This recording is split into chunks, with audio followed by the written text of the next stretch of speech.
And I think at this time I'll call the meeting to order. And Wendy, if you could call the roll, please. I will. Tammy Stephenson. Present. Chris Damgan. Present. Betsy Emery. Here. Taylor Steenbach. Present. You have 4 members present. That's everybody. Okay, and we have one agenda item, and that is the contract, to revisit that from the format meeting. And does staff have anything before we get going here? I guess I just want to say thank you guys for your patience. Thanks for coming back and meeting again. Really appreciate the extra time. Great feedback in terms of being able to provide more information on future contracts. So I really appreciate those of you who took the time to share some perspectives with us. I just want to remind you all very briefly that this is an on-call contract. So it just gives us permission to reach out on a task order basis to these folks to help us. Anything, it has to all be consistent with the budget. Anything over 100 grand has to go to the board.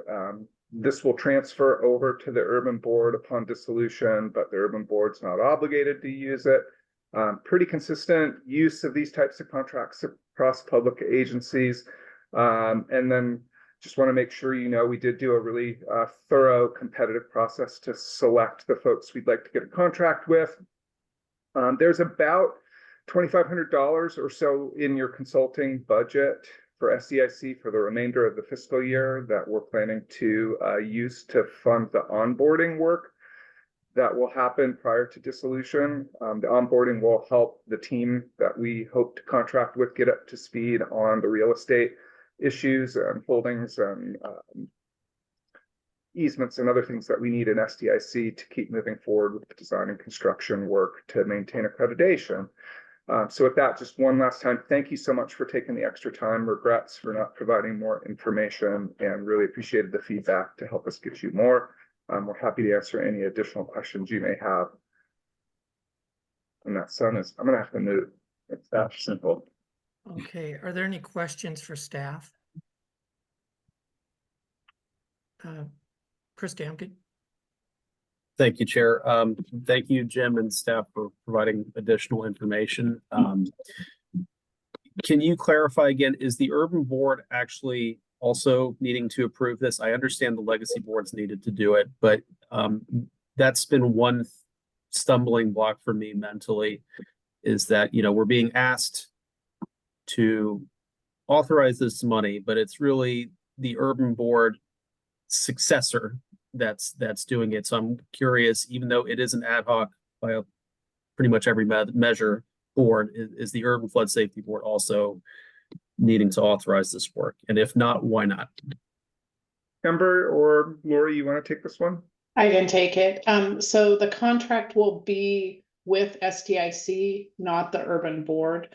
When we go through the dissolution process with the urban board, that's when they accept all of the contracts from the legacy districts that move into the urban district. So that's the point when the contract transfer would occur. So there's not a contract for them to approve currently. They were on the list of districts, potential districts that could contract when we did the RFP, but we're not pending a contract with the urban district at this point. We're doing those contracts with the individual districts where the work is located. So it really is going to be part of the dissolution process when there would be that transfer of the contracts. So I mentioned at the last meeting when we were talking about this is kind of an awkward time for us because we've started procurements in our standard process, which is to procure with the district where the work is located, but it leaves us in kind of a weird timing situation for these contracts that are transferring over to the urban district. But there is an understanding on the side of the urban district that those contracts do transfer over. But with this one being an on-call, they're not obligated to use it if they decide that the level of service isn't what they were looking for. So. But if I may, Mr. Chair, just one more follow-up on that. Go. At some point, though, there was a discussion, and again, I'm newer to the board, so forgive me if I just missed it in the minutes, or maybe I missed it in the last presentation, because it was pretty lengthy. But at some point, a decision must have been made as to whether this contract would have been appropriately vetted / authorized by the 4 legacy boards or by the Urban Flood Safety Board, if the Urban Flood Safety Board is going to take on that responsibility with the dissolution vote. How did the decision arrive for our legacy boards to authorize this work? I understand the geographic argument of it, but Yeah, walk me through how we got to that point, because this is, for us, it's a very awkward vote. it is. So this procurement work actually started 6 months ago, and at that point in time, we didn't know that we were going to be successful legislatively, and we didn't know that for sure everything was going to move over as of July 1st. In fact, we still have votes pending on the urban district related to that transition, although the legislation now has been signed by the governor. So we're really planning to move forward July 1. But at the point 6 months ago, when we started this procurement and we're communicating with the potential contractors about this situation, that's when the decision was made as to how this work was going to be allocated. And so we continued with our status quo of procurement, which was we have the individual districts and we need to contract under each of those individual districts. So again, it's an awkward timing because we didn't have the information when we started the procurement that we have now.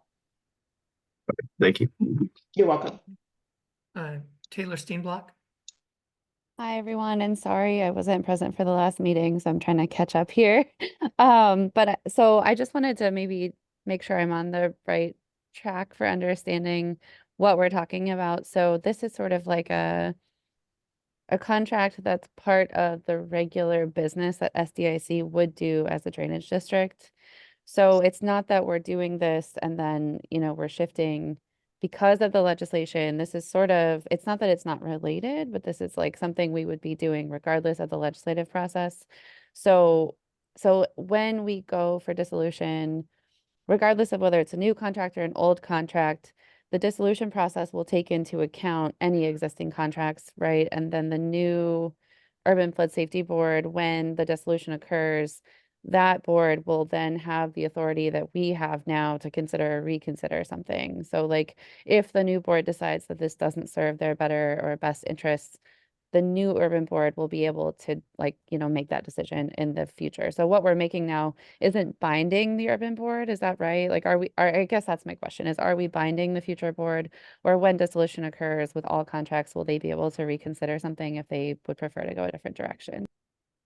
That's correct, Taylor. So we're not binding them, but the contract will transfer because it's an on-call contract. We are not obligated to continue any work under that contract. So it would just, if they made the decision that they weren't happy with the level of service or wanted us to do a new procurement, this one would just kind of fade into the sunset because we're not required to accept any service under the contract. It just gives us the ability to utilize this contractor.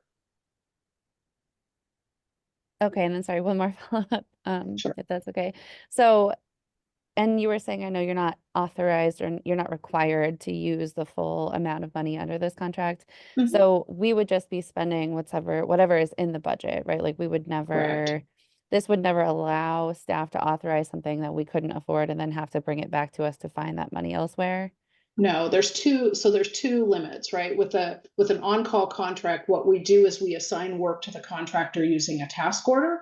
So in that task order, we would have, here are the tasks that we want completed, and here's the limit to the dollar amount that we'll be spending. Those task orders, when we issue them, have to fit within the constraints of the budget. So I think we talked in the documentation with this initial task order that will be issued for SDIC. It's really just the ramp up and helping our contractor to understand the circumstances and situations that we're moving into as we move forward with the PMLS work. So there are multiple kind of control steps over spending. So staff is not allowed to spend over budget, and they also are required to issue a task order that defines the work that would be performed that would be within the budget limits.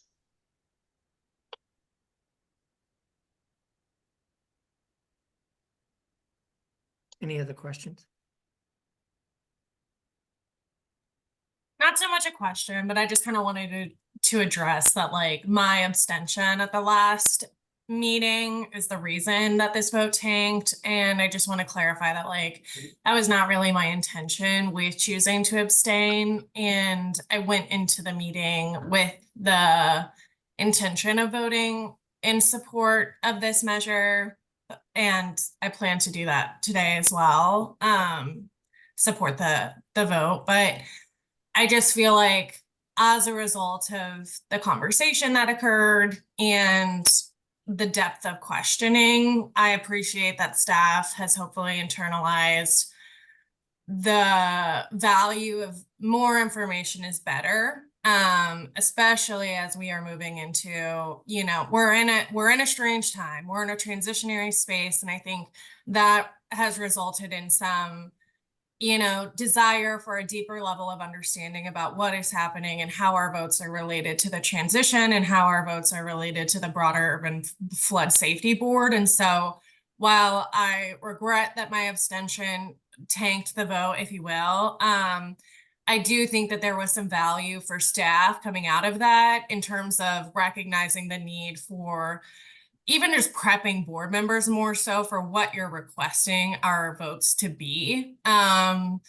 ensuring that you have adequate quorum and the ability to kind of have flexibility in how people vote. So I just wanted to kind of vocalize and acknowledge that here with the board and the staff present. So thank you for the additional information. Thank you for putting that information in writing. I think that that is also a really helpful practice.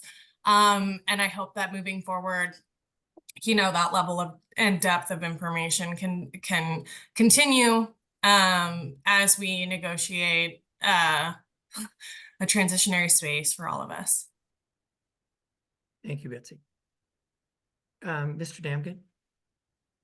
Thank you. Yeah, just going off what Betsy just said, I co-sign with that. I was admittedly very much on the fence last meeting and came close to abstaining myself. And, you know, I appreciate that this is an on-call contract. I get that. And, you know, being in the public sector, I understand clearly the value of it. At the same rate, you know, let's not be cute about it. You guys need this work. So the on-call flexibility of it demands that you are going to be using these services, even no matter when they might be occurring, if it's under this board's tenure or the successor board's tenure. So for me, that's not really a winning argument, so to speak. But I would like some clarification. And, you know, I understand also that you're trying to maintain momentum and show things to the Army Corps and other parties that this work is continuing. Can you, one of you, and Jim, it could be you or Amber, whoever, or Lori, whoever it might be, you know, this is, it's weird because, you know, you're also asking for 5 years, which I understand is typical, but this is also an atypical situation we find ourselves in. And so I know those arguments were made last meeting, but frankly, I didn't think that was an appropriate argument to make, because it is an atypical situation to ask a legacy board, which may not exist in 3 months, to authorize $120,000 of work that it has effectively no control. But I am interested, that's just my signing statement, so to speak. I do intend to support it. At the same rate, I want some clarification on the record for what happens if we do not vote in favor of it. I suspect, again, we'd have to reconnoiter. So thank you for the feedback, first of all, duly noted and much appreciated. Definitely, like I said at the beginning, regret not providing more information and approaching this as a more standard contract when the context is clear that it's not. So I really do appreciate the feedback. Chris, I think what we would likely do is go to the urban board and ask them to authorize that spending so we could keep moving this fiscal year, just that small portion of the revenue that we need to do the SDIC work. I would stress that we've managed money well for the urban board so that we have some carryover to manage our cash flow needs. There isn't specific budget identified in the urban for this real estate work. It's in the proposed budget, but there's enough room that we could do it. So again, we started 6 months ago uncertain whether we were going to get this done. We knew that the real estate negotiations were quite important. We take our procurement rules really seriously, and we regret the lack of clarity in our communication with the board. But the work would likely move forward, or there would be a small delay in terms of the team's ability to get ramped up on the SDIC portions of the work. And we would have to catch them up in the new fiscal year after the contract transfers, assuming that we get through the dissolution steps. I hope I answered your question. If not, please keep asking these questions. I don't mean to evade or be non-responsive. And I appreciate that, and I understand it's a challenge to understand this on the timing front. I think you answered it there. I think if we had a clue, even if it wasn't actionable items, that this was coming and the rationale for why our board is being asked to authorize this as opposed to the urban flood safety, I think we would have avoided a second meeting. So I'll shut up now and let other people talk if they need to. Yeah. Brian? Yeah, thanks, Tammy. I do have one question here quickly. How is this affecting segregated funds? Because I think that's what I'm curious about when it talks to what we have in the budget allocated right now. It's $2,500. Is this having to do with segregated funds for work specifically done in SDIC based upon our remaining reserves? And I mean, to date, I haven't seen any proposed ordinances regarding segregated funds for what happens after SDIC dissolves with work that is slated to be done in SDIC property. Is that a driving factor here, or is this, or are we just having a meeting for a 2 months worth of work for $2,500? I mean, I'm trying to get the scope and the scale here of what exactly is being asked. So hopefully I can answer this question.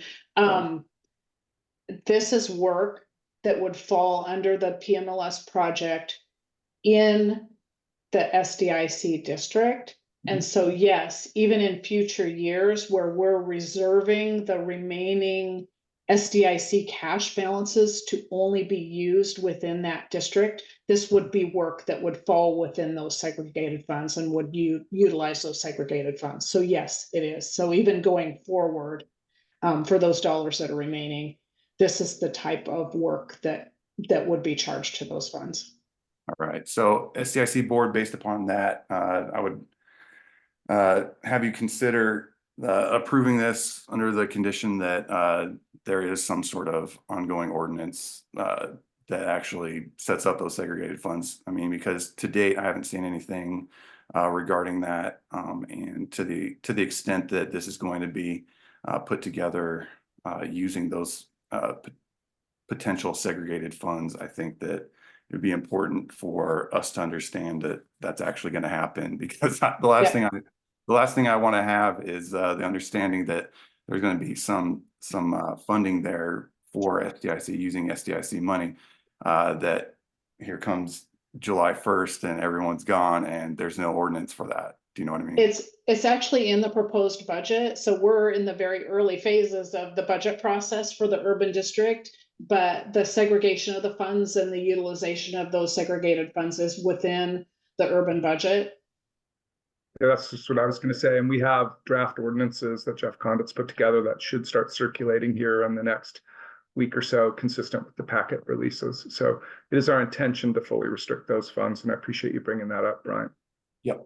Okay. And then, so, I mean, my biggest concern here is what they call the performance on the contract, and that's what they call good faith and fair dealing. Understanding what we have the ability to do, as well as the long-term ability to say that we're going to be able to perform on that. And so to the extent that we're not, it's saying that we're not binding the urban board, we actually are. I mean, we are saying that this is the company that we're going to be using. This is the thing that is going to be happening. Those terms within the contract will be binding upon a subsequent entity. I mean, especially, the new law comes into effect on what is it, June 6th now, because of 91 days after the adjournment. And so we're not operating under that yet. Any contracts that we're doing now, I mean, will most likely transfer with those same sort of conditions and binding terms for the urban flood safety water quality district. So I mean, between the time that the procurement started for this and now, things have changed, and so there definitely is. I mean, I understand the board members' concerns here. Are we talking about $2,500 here, or are we talking about a whole bunch of other segregated funds that are going towards this? So understanding where the money's going, who's going to be doing it, what kind of oversight that we still have until dissolution. I mean, I think those are good topics of conversation. And I mean, and do we know like the scope of the real estate holdings we have? Because I don't think I've seen a full sort of suite of what we have here versus what we're looking at. Brian, I can speak to that. We've actually had SDIC has had annual budgets approved for our real estate easement gap analysis for the last 2 years. We have done annual updates to the board.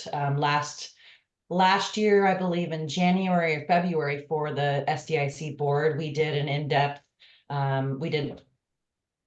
private analysis for you and let you know those results that involved getting title reports, having legal analysis of those, looking at our existing rights to see there's just a lot of language that needs to be updated for current times. And so we've done that analysis, and we really, our partners are waiting for us to come to the table and start formalizing those agreements.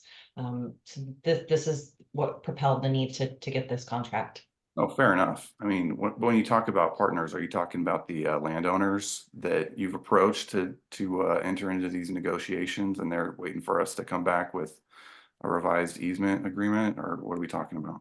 Currently, our only avenue for obtaining new easements is often through the development review process. I often get assigned a lot of those where we work with the property owner. I would say when I'm saying partners, yes, property owners, landowners, as well as utilities and our jurisdictional partners. Okay, yeah. For some reason, I feel like I just haven't seen like a folder that has like all the easements that we're talking about and what we're looking at. I understand there might have been like high level briefing stuff, but when it comes down to like the individual properties and what's needed for those, I don't think that I've seen something like that. Maybe it's been provided and I haven't seen it. Just so I understand, just so I had a broad view of exactly what was going on. I don't think it's necessary for a decision on this potential issue right now. Just that I don't believe I've been privy to that. So anyway, nonetheless, those are my concerns: good faith, fair dealing, the ability to control what's going on here, the exact scope of the ask, and where the money is coming from now and in the future. So those are my concerns. Thank you. Okay, thank you, Brian. Mark, go ahead. Thank you, Tanny. I just wanted to add that. Thanks, Amber. I think it's a pretty good description, but we certainly there hasn't been as much activity on the real estate end until more recently, because we need this contract to kind of move forward. We did sort of what we could on the gap analysis, but we certainly will plan to brief the future board and the the legacy boards to the extent necessary prior to the transition, so that you're aware of the activities that we're undergoing, and that would include kind of a description of the plan that the real estate consultant would have for sort of a strategic acquisition plan, because that's part of the impetus for getting this in place in this timely fashion. So we'll definitely keep you briefed. It's ramping up, so we've kind of been at a hiatus. Thank you. I just want to say, I want to thank staff for all the work on this, and I really want to commend the board. Because you guys have asked a lot of tough questions, and frankly, they're questions that really should be asked. If you look at it, we're authorizing a 5-year contract for $140,000, but we're only going to be in existence for a couple more months. And we have a maximum of 2,455 in the budget for this, but yet we're authorizing 140. And we're going to be going through dissolution. So what happens to the contract when we get dissolved? And I'll just say this, if this is normal, then I'm nuts. This just seems to be anything, the whole situation, because of what it is not normal. And so I think that we've asked a lot of good questions, and I think they've been important questions because it's just a situation that I don't think any of us have been in before. And we're just trying to make sure that we're doing the right thing for the landowners, and that's our job. So thank you, board, for doing that. With that, do we have any other questions, or are we ready to take a motion on this, or what would you guys like to do at this point?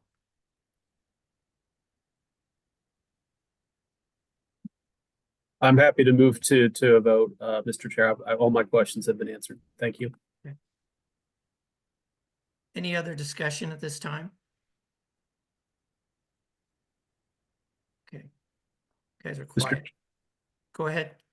Mr. Chair, I move to approve and authorize the executive director or their designee to negotiate and sign a contract for on-call real estate consulting services with a maximum contract value of $140,000 with Common Street Consulting LLC for a term of 5 years.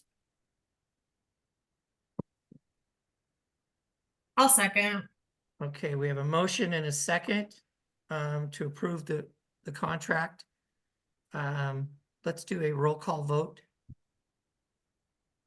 Please, Wendy. Kenny Stephenson, Aye.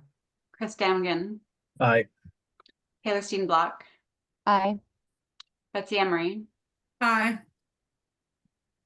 Any I guess my last question would be, do we need to do anything about that there's 2,400 in headroom, or is everybody understanding that for this fiscal year for SDIC?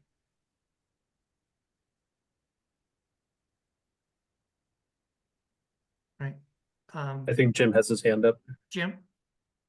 I just wanted to reiterate my appreciation for your extra time and effort, and thanks for the hard questions. And again, the feedback was really helpful and appreciated, taken to heart. We'll try and really bring it for the last couple of months, and would just encourage you to keep asking these questions. So thank you again for the extra time, both at this meeting and between the meetings. And we do appreciate the questions and most sincerely appreciate the feedback. Regrets for the extra trouble.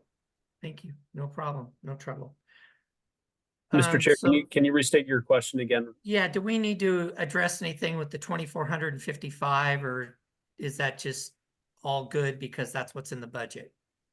That's what we're authorizing, right, for SDIC for this fiscal year? Yeah, that would be consistent with our current procurement rules. Okay. All right. So that answers that. If there's not anything else, I think we're at time. Does anyone have anything else before we adjourn for the day? Just let Lori know that I got her email, and I'll be following up with my invoice. So apologies on the delay. All right. With that, we are adjourned. Thank you, everyone. Have a great day. Bye now. Thank you. Thank you. Okay. Bye. Bye.